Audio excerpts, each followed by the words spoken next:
നിങ്ങൾ കഴിഞ്ഞ ദിവസം സ്റ്റേഷനിൽ നിന്ന് ഇറങ്ങി വരുന്ന കണ്ടല്ലോ, നീ നിങ്ങളുടെ അച്ഛൻ കൂടെ പ്രസിഡന്റും ഉണ്ടായിരുന്നത്, എന്തോ കാര്യം? അത് ഓർമ്മിപ്പിക്കല്ലോ.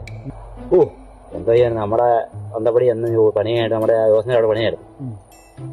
അവിടുത്തെ പണി കഴിഞ്ഞിട്ട് പുള്ളി നേരെ വന്നത് നമ്മുടെ ആ ഒറ്റക്കുളഞ്ഞ ആ റബ്ബർ തോട്ടം ഇല്ലേ, അവിടെ നിന്ന് ഇവിടെ കയറി വന്ന് ആ റബ്ബർ തോട്ടത്തിൻ്റെ അവിടെ ആയപ്പോഴത്തേക്ക് അവിടെ വെട്ടം പിടിച്ചു നിന്നിട്ടുണ്ട്.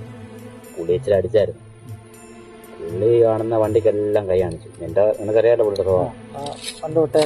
ആ പുള്ളി കയറി വണ്ടി കൈ കാണിച്ച് ഒരു വണ്ടി നിർത്തി. പുള്ളി കയറി അകത്ത് കയറിയിരുന്നു. പുള്ളിയുടെ സ്ഥിരം പരിപാടി നമുക്കറിയാം, ചീത്തോല് തുടങ്ങും. ഇരുന്നവരെ എല്ലാം ചീത്തയും വിളിച്ച് അവസാനം ആ പുള്ളി കണ്ടത് ആ ഫ്രണ്ട് ജീപ്പ് ഇരിക്കുന്ന ഡ്രൈവറെ കണ്ടത്. നോക്കിയപ്പോൾ എന്തോ പോലീസുകാരൻ, ബാക്കിയുള്ളതെല്ലാം മക്കിയിലായിരുന്നു. പുള്ളി അറിഞ്ഞു, ചീത്തവിളിയും തുടങ്ങി. അവർ നേരെ സ്റ്റേഷനിൽ കൊണ്ടുപോയി. നിന്നെ വിളിച്ചപ്പോൾ നീ പ്രസിഡന്റിനെ കൂട്ടിച്ചെന്നു? പുള്ളിക്കാരൻ നേരെ വിളിച്ച് ഞങ്ങളുടെ അമ്മ എന്നെ വിളിച്ച് വിടാത്തോണ്ട് നേരെ പ്രസിഡന്റിനെ വിളിച്ചു. അപ്പോൾ പ്രസിഡന്റ് നേരിട്ട് ചെന്ന് സ്റ്റേഷനിൽ കയറി അച്ഛനെ ഇറക്കിക്കൊണ്ട് വന്ന സമയത്താണ് ഞാൻ അങ്ങോട്ട് കയറി ചെല്ലുന്നത്. ഓ, നീ അച്ഛനെ ഇറക്കാൻ ചെന്നതാ അല്ലയോ? ഓ, കൈകിൻ്റെ അവിടെ നിന്ന് വെള്ളം അടിച്ചതിന് എന്നെ പോലീസുകാർ കൊണ്ട് നേരാവും. അത് കൊള്ളാം.